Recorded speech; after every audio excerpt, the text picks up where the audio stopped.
লন্ডনে প্রধান উপদেষ্টা ডক্টর মোহাম্মদ ইউনূসের সঙ্গে বিএনপির ভারপ্রাপ্ত চেয়ারম্যান তারেক রহমানের যে বৈঠক আজ হয়ে গেল, এই বৈঠকটি বেশ ফলপ্রসূ হয়েছে বলে দুই পক্ষই মনে করছে।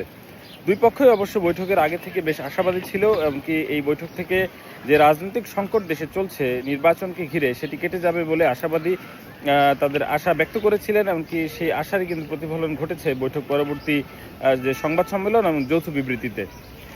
বৈঠকে বিএনপির ভারপ্রাপ্ত চেয়ারম্যান তারেক রহমান প্রধান উপদেষ্টার কাছে দাবি জানিয়েছেন যে নির্বাচনটি এপ্রিলের পরিবর্তে ফেব্রুয়ারিতে করা যায় কিনা। তারা উপস্থাপন করেছেন যে এপ্রিলে করলে রোজার কারণে নির্বাচন প্রচার প্রচারণায় নানা ধরনের সমস্যা হতে পারে এবং সরকার যদি এটি এপ্রিলে করে সেক্ষেত্রে সবগুলো রাজনৈতিক দলই নির্বাচন প্রচার প্রচারণার জন্য অনুকূল পরিবেশ পাবে।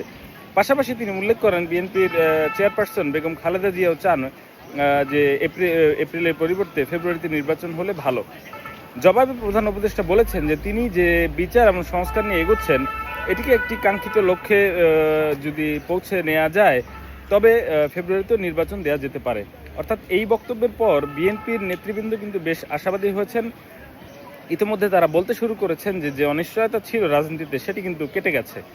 এখন কথা হচ্ছে সরকারের সামনে আরও একটি চ্যালেঞ্জ কিন্তু রয়ে গেছে, সেটি হচ্ছে নির্বাচনটি সব দল এমনকি মতের মানুষের কাছে নিরপেক্ষ এমনকি সুষ্ঠু হয় কিনা, সেই গ্রহণযোগ্যতা এই সরকার বজায় রাখতে পারে কিনা, এটি আসলে দেখার বিষয়। একটি কথা আছে যে শেষ ভালো যার সব ভালো তার। তো সেই জায়গা থেকে এই সরকার তার শেষটা ভালো করতে পারবে কিনা সেটি আসলে আমাদের সামনে দেখার বিষয়।